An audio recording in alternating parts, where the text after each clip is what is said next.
केंद्र सरकार ने किफायती और उत्कृष्ट दवाएं उपलब्ध कराने के लिए 384 आवश्यक दवाओं की राष्ट्रीय सूची जारी की। मुख्यमंत्री भूपेश बघेल ने रायगढ़ जिले के लैलूंगा में 373 करोड़ रुपए से अधिक के विभिन्न विकास कार्यों का लोकार्पण और भूमि पूजन किया।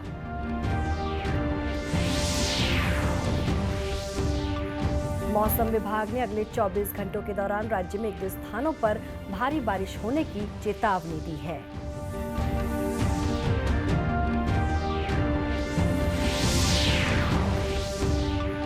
और अक्टूबर में होगा छत्तीसगढ़िया ओलंपिक खेलों का आयोजन। तैयारियों को लेकर मुख्य सचिव ने अधिकारियों की ली बैठक।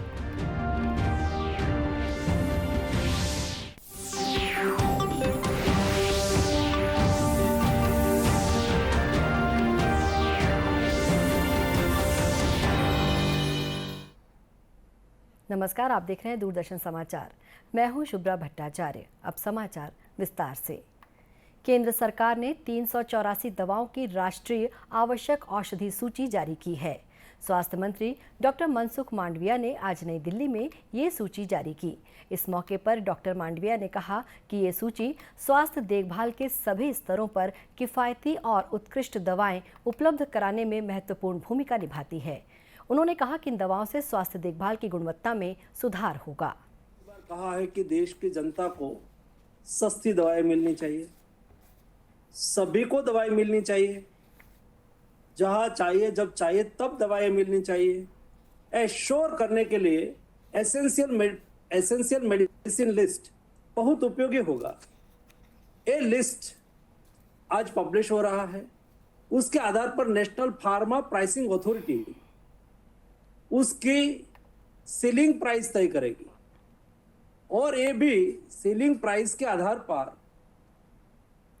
उसमें एक व्यवस्था होती है कि जो एनएलएम लिस्ट में आ गई मेडिसिन उसकी प्राइस कोई कंपनी अपने हिसाब से नहीं बढ़ा सकती है, लेकिन प्रति वर्ष WPI wholesale price index plus minus होता है। उसके आधार पर उसकी प्राइस प्लस माइनस होती है, यानी कि कोई मेडिसिन की प्राइस अनरीजनेबल बढ़ नहीं सकती।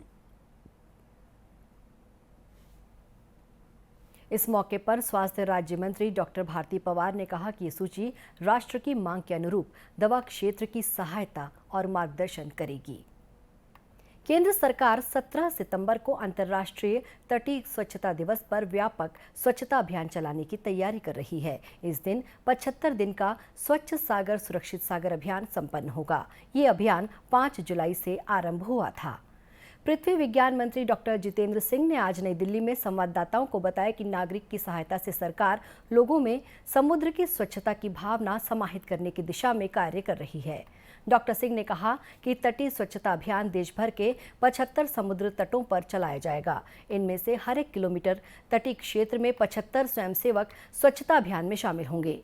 स्वच्छ सागर सुरक्षित सागर अभियान के 3 लक्ष्य हैं: जिम्मेदारी से उपयोग, घर पर कचरा अलग करना और उसका जिम्मेदारी से निपटारा करना। इस अभियान में करीब 10 करोड़ रुपए खर्च होने का अनुमान है।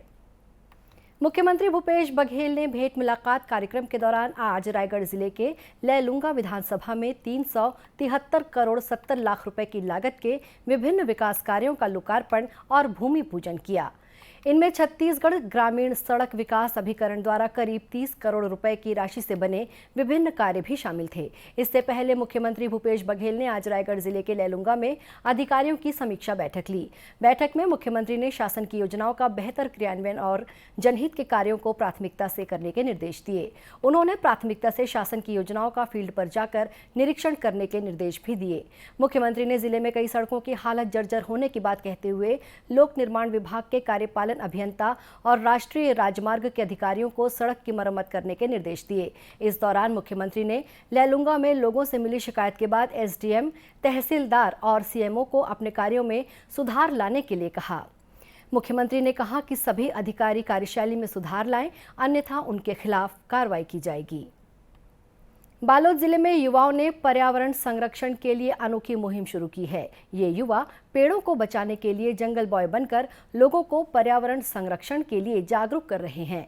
लोगों के बीच जाकर ये युवा न सिर्फ पेड़ों को काटने से मना करते हैं, बल्कि उन्हें पौधों का वितरण कर उसे लगाने और उनकी रक्षा के लिए भी प्रेरित करते हैं। गांव-गांव में जाकर ये युवा ग्रामीणों के बीच पर्यावरण संरक्षण की अलख जगाने के साथ ही स्कूली बच्चों के साथ मिलकर जागरूकता रैली भी निकाल रहे हैं। रैली में बच्चे बड़े उत्साह के साथ शामिल होते हैं। इतना ही नहीं, उन्होंने वन्य प्राणियों की सुरक्षा के लिए भी अभियान चला रखा है। जंगलों तथा वन्य प्राणियों को बचाने के लिए ये युवा वन्य प्राणियों की वेशभूषा धारण कर लोगों से इनका संरक्षण करने की अपील करते हैं। पर्यावरण संरक्षण के इस अभियान में शामिल युवा वीरेंद्र सिंह और लोक कलाकार नरेश रजक ने कहा कि पर्यावरण का संरक्षण बेहद जरूरी है ताकि आने वाली पीढ़ी को शुद्ध वातावरण मिल सके। पर्यावरण संरक्षण पे एक अभियान किया। हम जंगल बॉय बनकर उन्हें पौधा भेंट किए, वृक्षारोपण किए और आने वाली पीढ़ियों को अवगत करा रहे हैं कि ये ना रहेंगे पेड़ पौधे तो हम जीवित नहीं रह सकते। आप खेत में फलदार पौधा लगाइए, इससे आपका अर्निंग होगा और समाज भी आगे बढ़ेगा और आपकी घर की आर्थिक स्थिति भी सुधरेगी। आज मैंने स्कूली बच्चों को भी इसमें सम्मिलित किया। ये छोटे छोटे बच्चे हमें देखेंगे तो ये पर्यावरण संरक्षण के लिए आगे इनके अंदर लगाव पैदा होगा। कलाकारों के माध्यम से भी हम जन रैली निकालते हैं, कला जत्था करते हैं पर्यावरण बचाओ करके। और गाँवों में भी, हर गांव में जाकर हमारा एक ही सोच रहती है कि पेड़ पौधों को कैसे संरक्षण दिया जाए। जहां हरियाली रहेगी वहां खुशहाली रहेगी। पेड़ पौधे पशुओं के लिए भी फलदायी है, हमारे लिए भी सुखदायी है। इसलिए हम हर गांव में जाकर यह सूचना देते हैं और माध्यम से जगाते हैं कि आप पेड़ बचाइए, पर्यावरण बचाइए, क्योंकि आने वाले पीढ़ी को जब भी हम कुछ दे सकते हैं तो फल, फूल और वृक्ष ही है, जिसके माध्यम से पर्यावरण शुद्ध रहेगा और प्रकृति संतुलित रहेगी। युवाओं का यह दल जल संरक्षण के महत्व से लोगों को अवगत कराते हुए तालाबों के संरक्षण की अपील भी करता है। युवाओं का यह प्रयास रंग ला रहा है और उनके इस अभियान से आम लोग भी जुड़ते जा रहे हैं। प्रदेश में मौसम ने एक बार फिर करवट ली है। मानसून की विदाई से पहले अनेक जिलों में जमकर बारिश हो रही है। मौसम विभाग ने अगले 24 घंटों के दौरान राज्य में 1-2 स्थानों पर भारी बारिश होने की चेतावनी दी है। इसके अलावा अनेक जिलों में भी मौसम विभाग ने बारिश होने का अनुमान व्यक्त किया है। बारिश के कारण कई जिलों में नदी नाले उफान पर हैं। मौसम विभाग से मिली जानकारी के अनुसार अगले 24 घंटों के दौरान दक्षिण छत्तीसगढ़ के साथ उत्तरी क्षेत्र में भारी बारिश का दौर देखने को मिलेगा। वहीं 6 जिलों में अति बारिश होने के आसार हैं। रायपुर मौसम विभाग के वैज्ञानिक HP चंद्रा ने बताया कि अगले 24 घंटों के दौरान राज्य में अनेक स्थानों पर आकाशीय बिजली गिरने के साथ भारी वर्षा हो सकती है। चूँकि सिस्टम है वो सेंट्रल MP के ऊपर में है, वेस्टर्ली विंड है, वो लगातार प्रदेश में आ रही है। साथ ही मानसून द्रोणिका है अपने सामान्य स्थिति से दक्षिण की ओर होने के कारण से प्रदेश में अगले 24 घंटे में अनेक स्थानों पर हल्की से मध्यम वर्षा होने अथवा गरज चमक के साथ में छींटे पड़ने की संभावना है। प्रदेश में 1-2 स्थानों पर गरज चमक के साथ वज्रपात होने तथा भारी बारिश होने की संभावना है। भारी बारिश का क्षेत्र मुख्यतः उत्तर छत्तीसगढ़ रहने की संभावना है। वहीं दुर्ग जिले में हो रही अच्छी वर्षा के कारण शिवनाथ नदी उफान पर है। कार्यपालन अभियंता सुरेश पांडे ने बताया कि मोगरा, सुखानाला, घुमरिया जलाशयों से कल शाम 5 बजे तक 42,000 क्यूसेक पानी छोड़े जाने के कारण शिवनाथ नदी का जलस्तर बढ़ रहा है। महमरा एनीकट में 3 फीट ऊपर से पानी बह रहा है। कैचमेंट एरिया से भी पानी की आवक लगातार बनी हुई है। राजनांदगांव जिले में भारी बारिश हो रही है। इस कारण शिवनाथ नदी में मोगरा बैराज, घुमरिया बैराज से लगभग 42,000 क्यूसेक पानी छोड़ा गया है।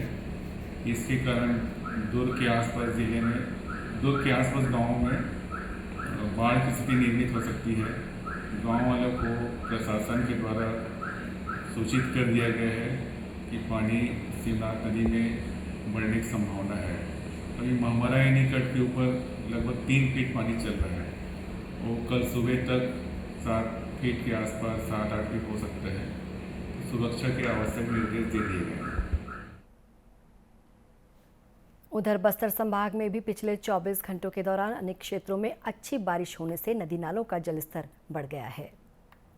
विश्व प्रसिद्ध बस्तर दशहरा के लिए इस बार 85,75,000 रुपए का बजट तय किया गया है। शासन से पैसे देने की मांग भी की गई है, जबकि पिछले साल ये पर्व लगभग 73 लाख रुपए के बजट में मनाया गया था।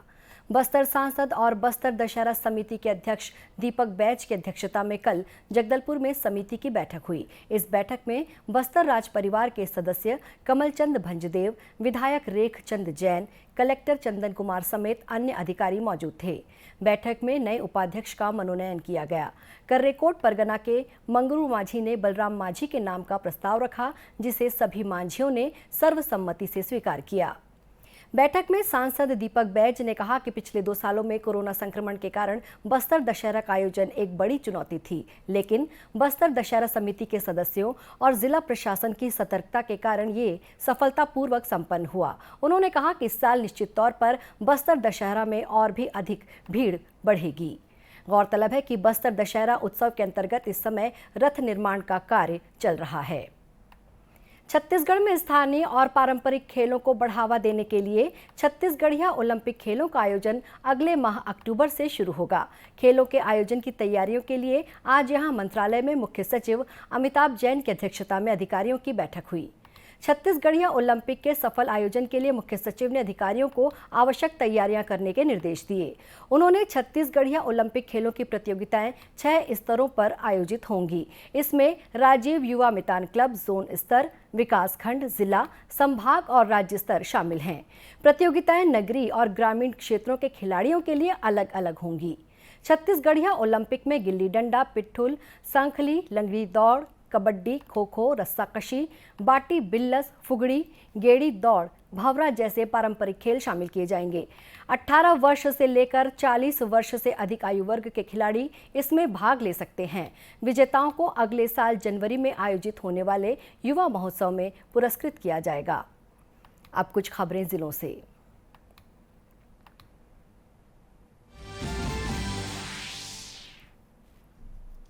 बेमेतरा में भाजपा महिला मोर्चा द्वारा जिला मंत्री रीना साहू के नेतृत्व में नशा मुक्त छत्तीसगढ़ अभियान चलाया गया। इस दौरान मोर्चा की सदस्यों ने सरकार से राज्य में पूर्ण शराबबंदी लागू करने की मांग की। पार्टी कार्यकर्ताओं ने एक रैली भी निकाली। इस दौरान भाजपा कार्यकर्ताओं द्वारा बेरला ब्लॉक और नवागढ़ ब्लॉक में प्रदर्शन किया गया। इस प्रदर्शन में सैकड़ों कार्यकर्ता और पार्टी के विभिन्न संगठनों के पदाधिकारी शामिल हुए।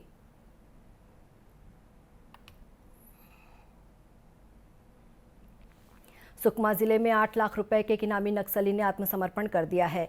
नक्सली संगठन के दक्षिण बस्तर बटालियन के सदस्य दूधी भीमा ने सुकमा में पुलिस अधीक्षक सुनील शर्मा के समक्ष आत्मसमर्पण किया। दूधी भीमा पर वर्ष 2020 में मिनपा मुठभेड़ सहित अनेक वारदात में शामिल होने का आरोप है। इस मुठभेड़ में 17 जवान शहीद हो गए थे। दंतेवाड़ा जिले में सीआरपीएफ बटालियन के जवानों ने 10-10 किलो के 3 बम बरामद किए हैं, जिसे नक्सलियों ने रोड सर्च ऑपरेशन के लिए निकले सुरक्षा बलों को नुकसान पहुंचाने की नीयत से कमारगुड़ा से जगरगुंडा मार्ग पर लगाए थे। इनमें 2 पाइप बम और एक स्टील कंटेनर आईडी शामिल हैं, जिन्हें बम निरोधक दस्ते ने मौके पर ही निष्क्रिय कर दिया। अंत में मुख्य समाचार एक बार फिर। केंद्र सरकार ने किफायती और उत्कृष्ट दवाएं उपलब्ध कराने के लिए 384 आवश्यक दवाओं की राष्ट्रीय सूची जारी की। मुख्यमंत्री भूपेश बघेल ने रायगढ़ जिले के लैलूंगा में 373 करोड़ रुपए से अधिक के विभिन्न विकास कार्यों का लोकार्पण और भूमि पूजन किया।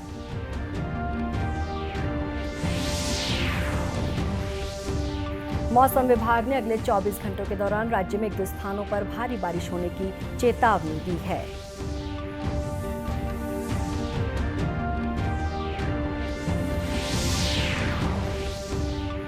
और अक्टूबर में होगा छत्तीसगढ़िया ओलंपिक खेलों का आयोजन। तैयारियों को लेकर मुख्य सचिव ने अधिकारियों की ली बैठक।